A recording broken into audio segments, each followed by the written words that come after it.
I've been teaching in Europe for about 15 years, most recently in England, and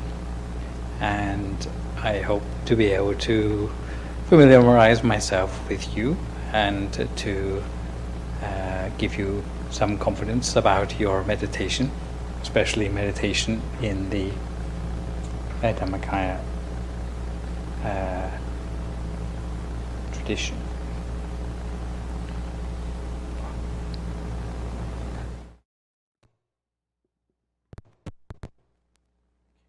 Hopefully you can hear me. I don't speak very loud. Yeah, we'll get it right eventually.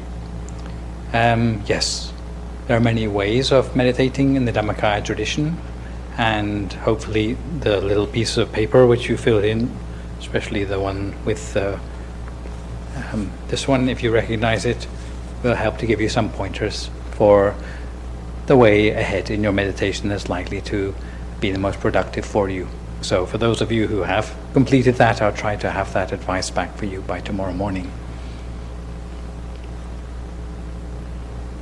Also, I hope the retreat will help you to learn more about yourself, giving you some time for reflection and introspection, and the chance to be part of a community of like-minded meditators, which is always encouraging if you have a daily practice, but you always feel as if you're practicing on your own. Here is a time when you have a sort of shared interest and enthusiasm to inspire you to go further ahead in your practice.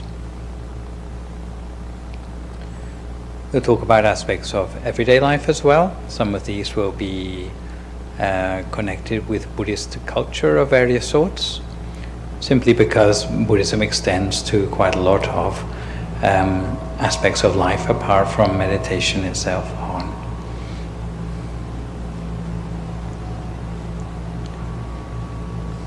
And we'll have some time to actually look at our meditation and evaluate it as a group, especially tomorrow afternoon. If you can be here for that, we'll have some sharing activities so that we learn to evaluate our own meditation, and also also to perhaps get the interesting experience of hearing some of the other people in the group's meditation and be able to learn from that as well. It's said that it's always a wise person who can learn from their mistakes, but if you can learn from other people's mistakes as well, then that will make you even wiser, I'm sure. And with meditation, that's certainly the case. We can learn more quickly in that way. Being on a meditation retreat is a little bit different from your experience, probably, if you've been along for some of the classes or courses here, simply because you're actually living on site, some of you at least, staying here within the atmosphere of the meditation, at least for 24 hours. If you are a person who meditates at home, then of course you've got your meditation time to focus on your meditation practice, and then you go back to your normal life, which may consist of quite a lot of other things which have very little to do with the meditation. But if you're here on a meditation retreat, there's a chance to actually keep your meditation going between the meditation sessions, and to bring meditation out into something more commonly known as mindfulness, where you're actually maintaining the sense of meditation as part of every activity which you do. So being able to keep that going, whether you're participating in activities, exercise, taking meals, conversation with friends, that is a huge opportunity which will allow you to somehow strengthen your meditation in a way that's not normally possible outside of a retreat. So if you do have to go home, then try to take that atmosphere with you as well, even though you're sort of coming and going. Learning as a community is always a good aspect of a retreat. There are some sort of retreats where they lock you away in a little house somewhere and there's a solitary, silent retreat, okay, that's good in another sense, in that you get to maybe introspect a little bit more, but the way we tend to run things, at least in this tradition, is to make the learning a part of a community experience. So we learn from one another, we gain from other people's experiences in this way. If you will hear quite a lot from me, I'm sure. You've shown some interest in some topics, which I've sort of narrowed down to the ones that you, as a group, seem to be the most interested in. That's lecture materials, which is sort of a little bit one way, but the way it can become more two-way is for you to ask about things which you are particularly interested in. And if I haven't gone in enough depth about some aspects, then being able to go into more depth in the things that you are interested in. So not during the meditation, please, but certainly during the lecture part of the program. Do feel free to ask at any time. I won't set aside a special question time. We can have questions as we go along. Yeah, and that way it becomes more of a dialogue than a simple sort of one-way sage on the stage sort of experience. We get to share our inspiration, creative thoughts, common goals, learn from one another. That's another way in which the learning can happen. And to really benefit in this way to the maximum and to make our learning something more active rather than just in a passive way absorbing whatever passes by our ears and our meditations, then trying to be open, learn from others' experiences, admit maybe our shortcomings and try to build on those. This is all a sense of openness which you'll find useful during the meditation retreat. Some meditation traditions almost take a pride in the sense of secrecy or mystery surrounding their meditation, which is quite colorful and dramatic. But we tend to be more open and find that people benefit more from that. My experience of some meditation retreats is that you don't even ask your questions in front of the rest of the class, but you go off for a private sort of consultation with your meditation teacher, and how your meditation is maybe only known to yourself and to the teacher.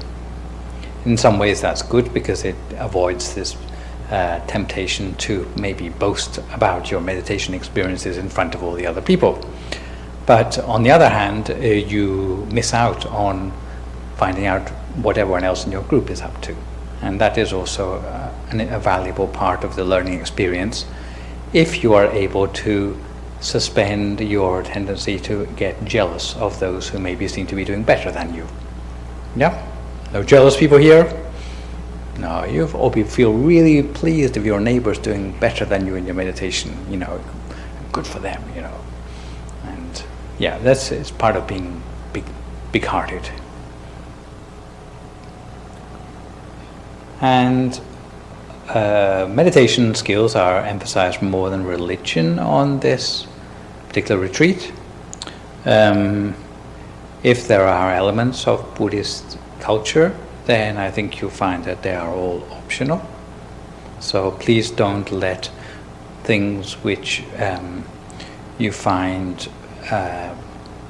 come into conflict with your own personal belief system be an obstacle to your enjoyment of the retreat. But there are opportunities there for you to learn more of the things that go on behind the scenes in the temple for those of you who are interested to do that, and it would be welcome for you to do that. So yes, you'll see other things that are going on in the temple which are not part of our retreat, but which may be interesting to you too, in which case you'd be welcome to find out about that part of your experience. Yep.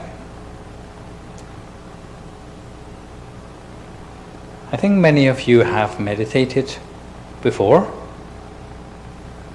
I don't think any of you have never meditated before. Am I right? You're all sort of, at the very least, you're false beginners. That means you've done some meditation at some stage in the past. And what I'll do tomorrow is to try to give you a little bit more guidance about what may be best for you personally as a way forward in meditation. But while we wait for those results to come back, the technique I'd like to talk to you about this evening is the most basic method, a good starting point for anyone in their meditation, which is known as the 7 bases of the mind. Sound familiar at all? Yeah. For those who haven't really thought about what you are doing in the meditation before, meditation is a way of working with the mind, not our brain or our nervous system, but our sense of awareness. And there is a sort of piece of wisdom that is put around that, generally speaking, we use only a very small percentage of the full potential of our mind. Yeah? Some people have put a number of like 2% or something on it. But okay, the idea is that we don't use our mind to its full potential. The way we understand the mind is our sense of awareness. And because our awareness tends to be scattered by things which distract us or steal away our interest, our attention, then a lot of the time our mind is spread quite thinly on many different things. And hence it doesn't tend to go in a very powerful way into the attention on any one of those things. If we're walking in a shopping mall, then our attention tends to be in the storefront windows, yeah? Even though we may be walking along in a completely different place, but our attention is certainly out there on all these wonderful products on display. Sometimes even after we've gone home from the shopping mall, our mind is still in the storefront window. So, it's like we can be in one place and our mind can be totally in a different place. Some people may think, well, that's a great achievement because it allows you to multitask. You can be one place physically, but your mind is somewhere else doing lots of wonderful things. But in reality, what tends to happen is that when our mind is away from home, as it were, then a lot of other quite negative emotions can be absorbed by ourselves completely against our own will. So we tend to get a lot of negative things coming into our personal space because our mind is simply not there to defend our personal space. You can follow that. So the task of meditation is somehow to reel in our mind and get it to come back in the space of our body, to come back home, as it were. And this is not something that is easy to do because, for the most part, the mind is something which is invisible to us. It's not something you can touch. It's not a physical object. Yeah? You can't go to your doctor and get an X-ray of your mind. So if you want to learn to work with your mind, learn to control the mind, then generally you have to do it via some other intermediary, something by which you can get a handle on the mind in order to be able to control it better. The most commonly known intermediary is using the breath. And what you would do in a breath-based meditation would be to get your mind to focus on the breath as it's going in and out of your body. And for as long as your mind is on your breath, then even though the mind may still be moving with the breath, at least it's within the space of your body. So that is one way of getting your mind to come back home. Yeah?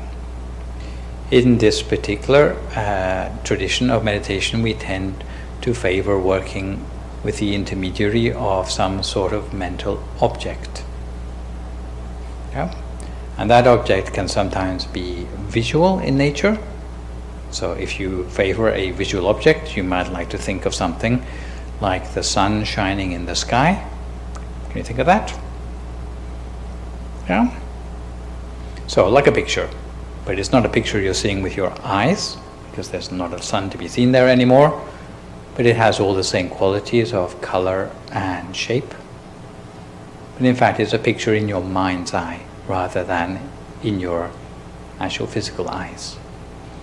And the interesting thing about such a picture is that it will only stay there for as long as your mind is concentrating on the picture. The moment your mind is distracted, the picture disappears. Also, the interesting thing about this picture is it tells you where your mind is located,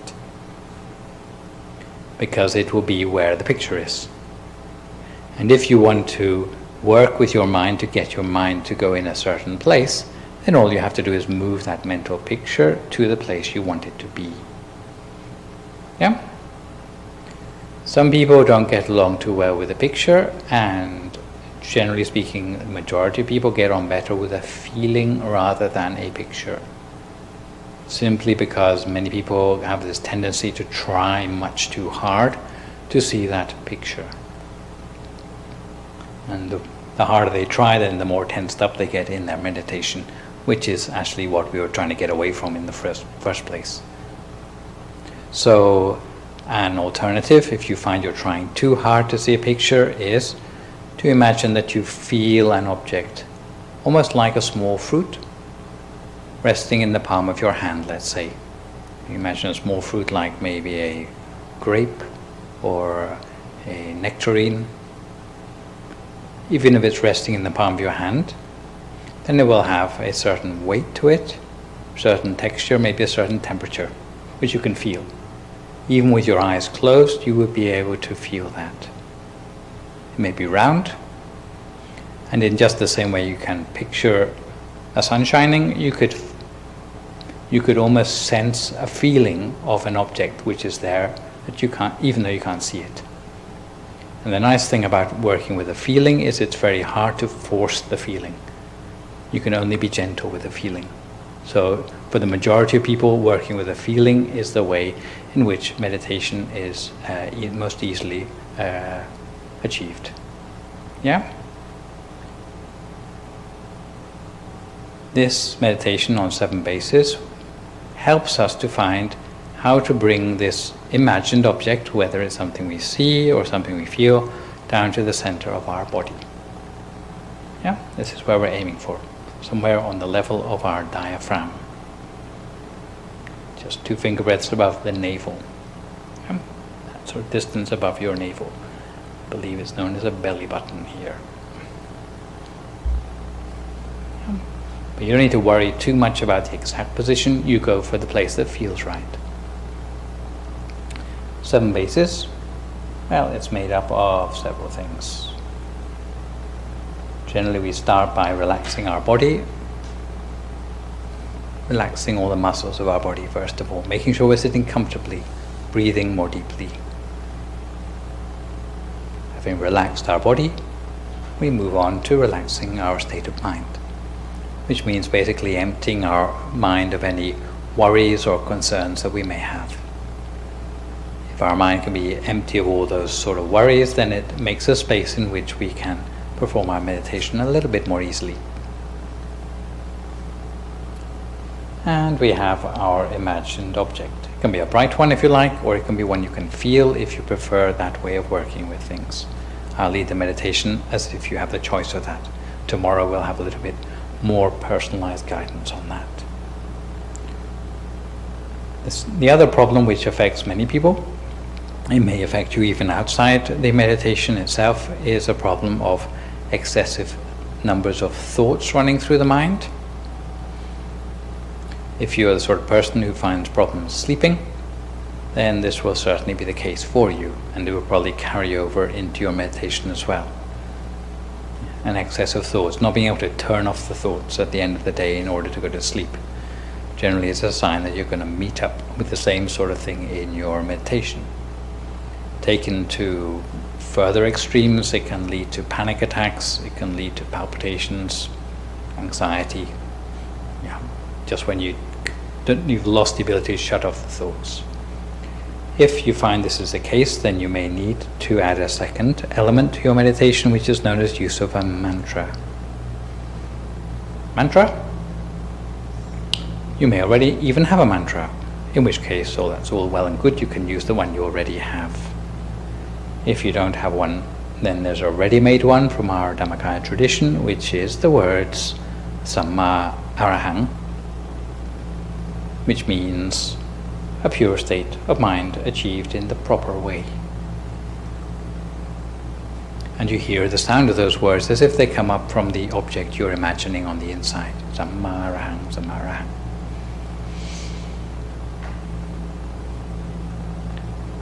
As for the position of the object we're going to imagine, we start by imagining it in front of our face, a place which we are fairly familiar with from all the other things that we concentrate on during our normal daily routine.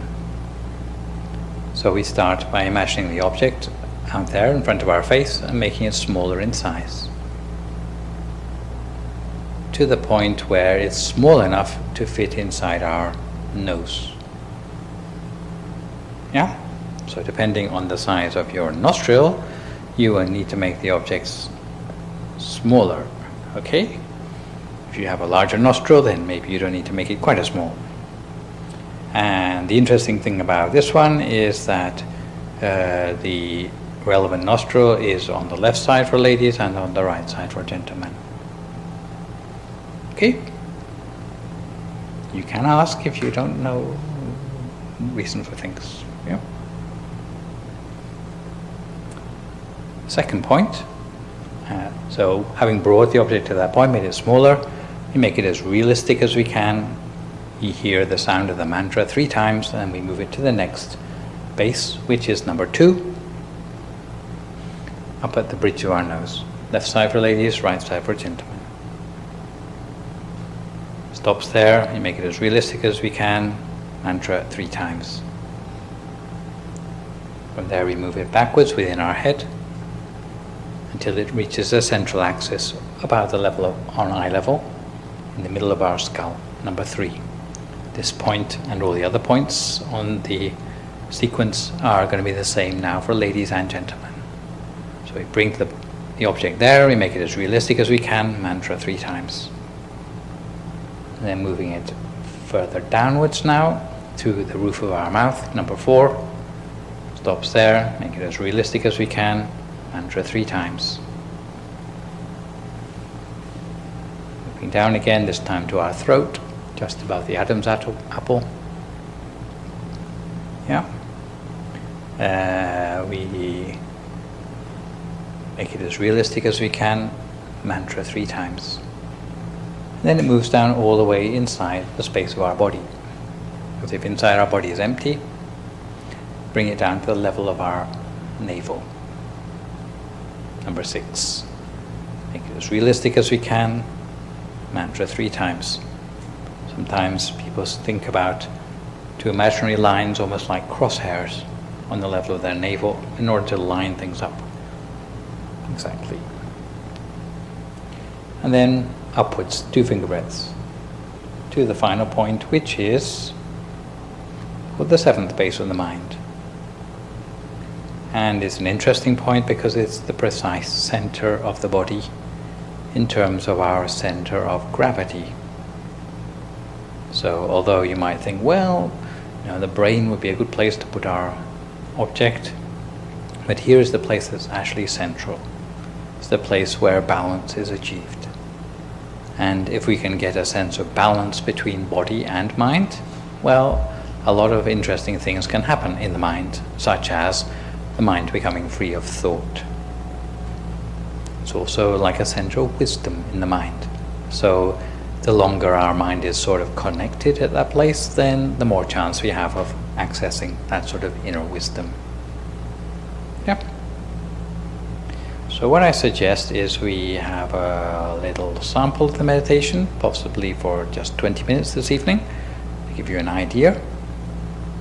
And after that, I will introduce you to what are known as 8 precepts, which are to do with the regime we're going to follow during the retreat, which I hope is not going to be too arduous for you. Meditation first, yeah? So if you like to make yourself comfortable, some of you are sitting on a chair, some of you are sitting on a meditation mat, either way you should sit with your back fairly straight. And the way to put your hands together is with your right hand on top of your left hand, the index finger of your right hand up against the thumb of your left hand, and your hands just rest in your lap. The idea of this is if you ever get sleepy, then normally your thumb and finger will slip, giving you a little bit of warning before the rest of you slips.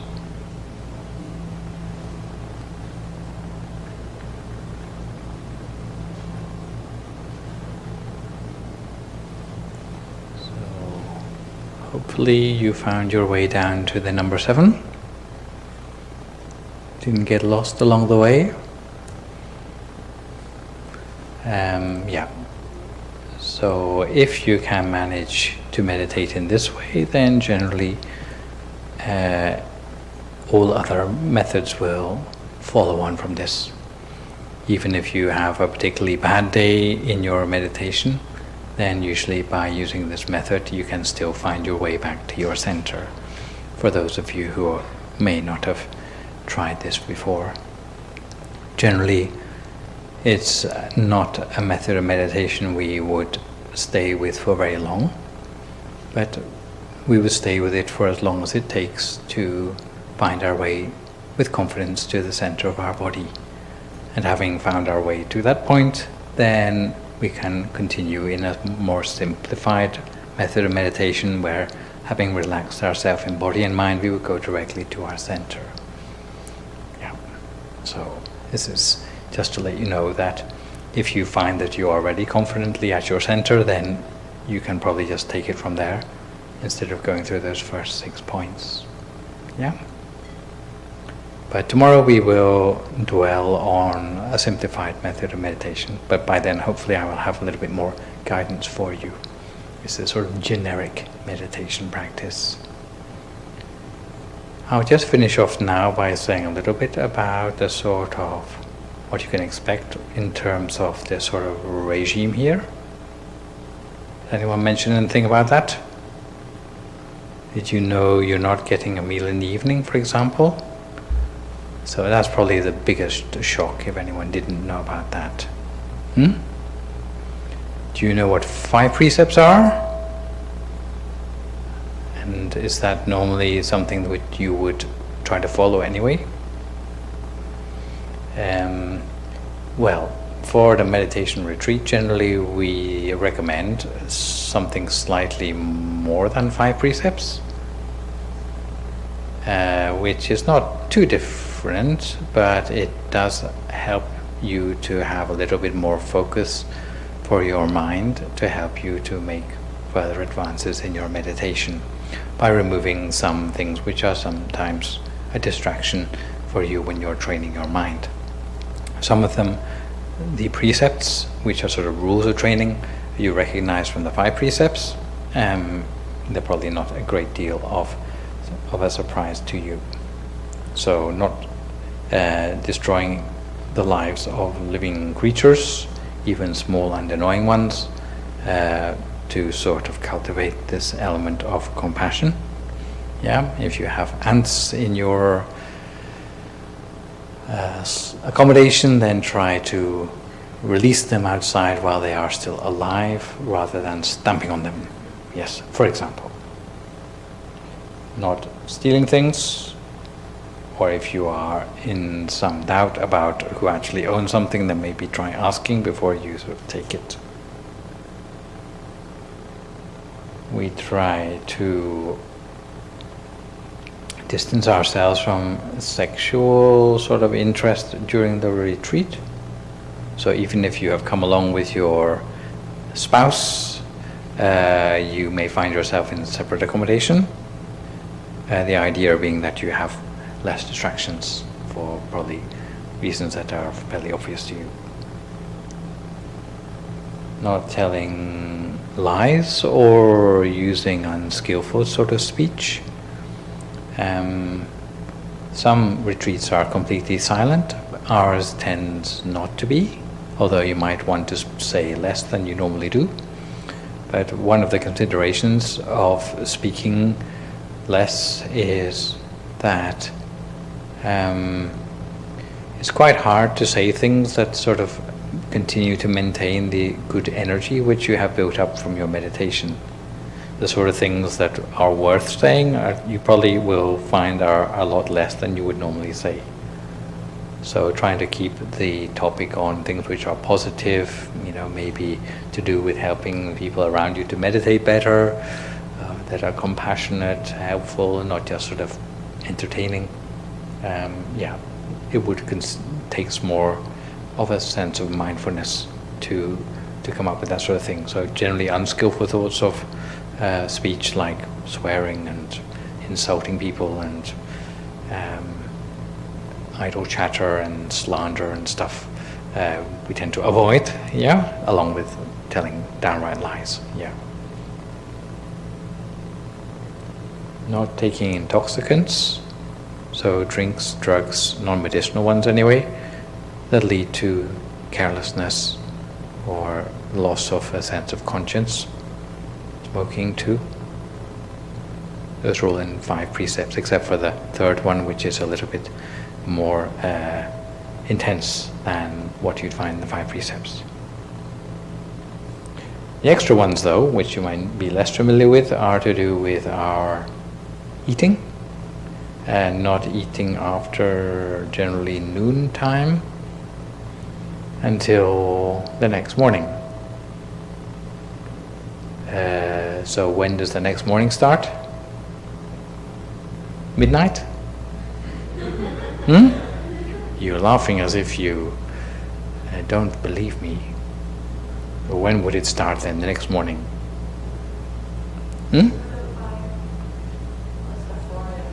4 a.m. Well, yeah. When you wake up. Well, it's basically dawn of the next day. And how do you know it's dawn of the next day? Well, the ready-made way of doing it is to look at the lines on the palm of your hand, and if you can see them by daylight already at arm's length, then generally it's considered to be dawn.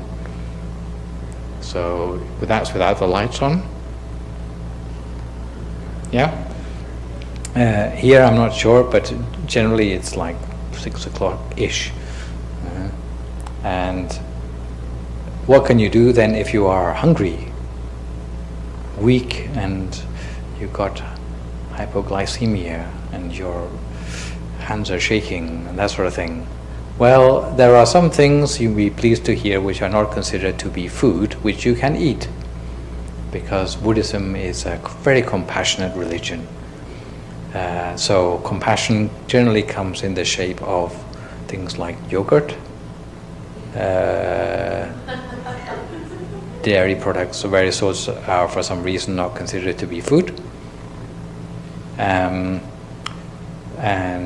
things which have sugar in, even things like chocolate, as long as they don't have nuts or fruit in them,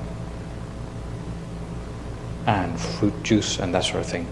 And I believe that your compassionate mentors will provide a selection of these for you at an appropriate time. There will probably be a table set up with those sorts of things on, which is just for you, okay? If you're going home, then if you are interested to sort of maintain this regime, then you might try to find an equivalent thing to help you to keep up the power of your mind, even though you are sleeping at home. You can still keep 8 precepts. The last one is to do with sleeping arrangements. The literal way of talking about it, forgot number 7. Yes, not to sing and dance and go and see entertainment, wearing garlands, using perfumes and beautifying the bodies with cosmetics, for the idea of not being a distraction to other people and also not distracting yourself with all those entertainments and stuff. You'll find the mind settles much more quickly in the absence of those. So if you're going home, then you might try to sort of make sure that you sort of steer clear of those sort of distractions too. And then it won't be such a, you won't be at a disadvantage compared with the people who stay over. And the last one to do with sleeping, not to sleep on a high or a luxurious sleeping place. I think here they have beds. They're not luxury beds, they're not big beds, they're not high beds, and they have quite a thin mattress. And that would be considered appropriate. The idea is not to sort of oversleep and not to have the big four-poster bed or anything like that where you, just by sleeping in it, you feel lonely. It's sort of something where you can maintain the quality of your mindfulness even though you're lying down, basically. And you'll be raring to go at whatever time in the morning they're going to wake you up, which I think is about 5 o'clock. Yeah? I think they will wake you up as well with some sort of signal. Yeah. So, yes, even in your sleeping and resting, you're still maintaining your mindfulness. Generally, we take the 8 precepts by repeating them in the Pali language, which I do believe we will do now, if you are happy with that. Yeah. And at the end of the retreat, you don't need to keep doing them, okay? It's just for during the retreat. But if you really like them, you can keep them when you go home as well. Yes, and stock up on yogurt. Yeah.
Sambuddhassa. Namo tassa bhagavato arahato samma sambuddhassa. Namo tassa bhagavato arahato samma sambuddhassa.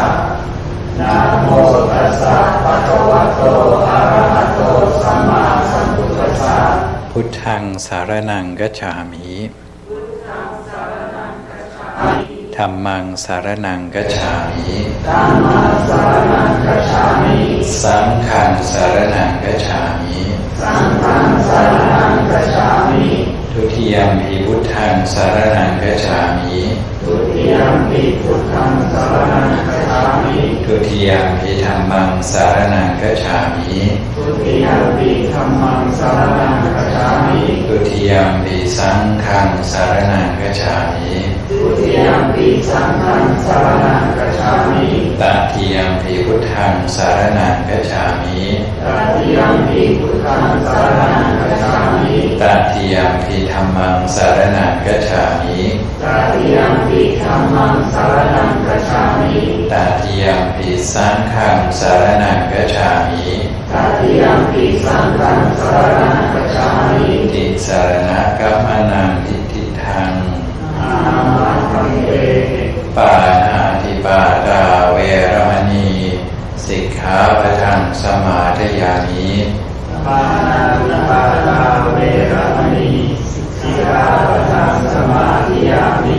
Ādinādānā vēramaṇī sikkhapaṭaṃ samādhayāmi.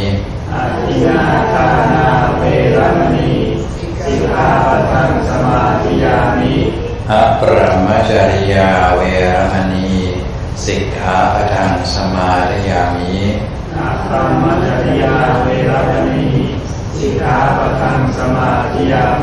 Musāvāṭā vēramaṇī sikkhapaṭaṃ samādhayāmi.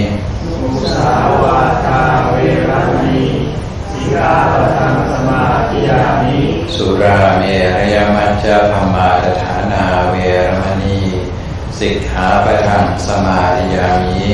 Surāmeraya maccapamādhaṭhānā vēramaṇī sikkhapaṭaṃ ขาปะทังสมาธิยามิ วิคาลโภชนาเวรมณีสิกขาปะทังสมาธิยามิ วิคาลโภชนาเวรมณีสิกขาปะทังสมาธิยามิ นาจากิทาวาทิทาวิสุขดัสสนามาลากันทาวิเลปนาดารณมันตนาวิภูตนาฐานาเวรมณีสิกขาปะทังสมาธิยามิ ภิกษุสังฆาปานาเวรมณีมาลาทารณะทานนาวิภูสนาทานาเวรมณีสิกขาปะทังสมาธิยามิ ชาสยนามหาสยนาเวรมณีสิกขาปะทังสมาธิยามิ วิจารสยนามหา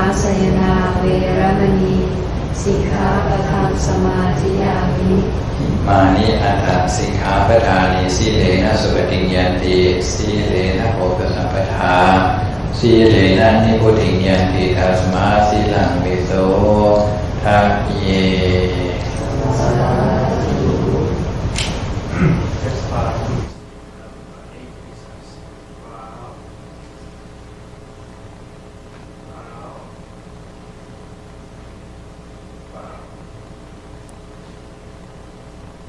So, any questions you would like to ask before we wrap up for this evening? You're shy. Don't worry, it shall wear off, I'm sure. So I wish you sweet dreams.